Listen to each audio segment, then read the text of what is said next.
asalaamaaleykum mbokk seen internet Ndiadiaye TV ñu ngi leen di nuyu di leen ziar ñëwaat ak yéen si xibaaru sport yi soxal nawetaan zone 9 commune Diossong tey di mardi di tombé ak 7 octobre 2025 ñaari match yi doon am foofu sa terrain municipal bu Diossong premier match bu doon daw 15 heures taxal demi-finale championnat match de cadet guy gi de leeraan mu doon dalal Baobab Mbulum si biir match bi ndem demut ndem dikut ma demee ba série penalty yi la ko Baobab Mbulum dóor 4-3 deuxième match bu doon daw 16 heures soxal coupe Thierno Souleymane Niass Baobab Mbulum mu doon dalal Jokko bu kër Aliou Mbulum wan na ko carrément ne ko fu ma jaar ak say morom rek laay jaar ak yow du ma sa morom du ma sa màppandoo dinaa la dóor te du ma la gaañ moo tax benn rek la ko yoxosu ak am yërmande Mbulum suba di mercredi di tombé 8 octobre 2025 ñaari match ñooy am comme dab premier match bi daw 15 heures Jokko bu kër Aliou mooy dalal Magdane bu kër Ilimane soxal championnat match de cadet demi-finale la nag équipe bu mag bi nag équipe bi nga xamante si nii seen cadet yi même génération fi nekk ay gune 2006 fa nekk ay gune 2007 équipe bi waxuma la ñu football mais échauffement rek bi nga ko defee da ngay daal di kontaan tellement que flow bi ñuy dégager c'est extraordinaire da ngay entraînement de waaye tey naru nga woon a def tey de ñu ngi noon di cakki-cakki waaye ku nekk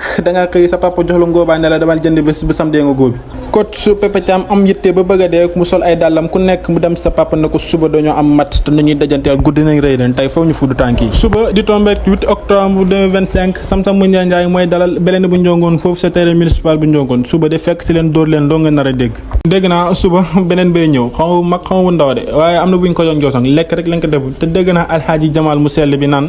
kaña bu njëkk a jénni rek a tudd kaña waaye yeneen yu si des yëpp bu jénne beneen a ngoog rek ngay dégg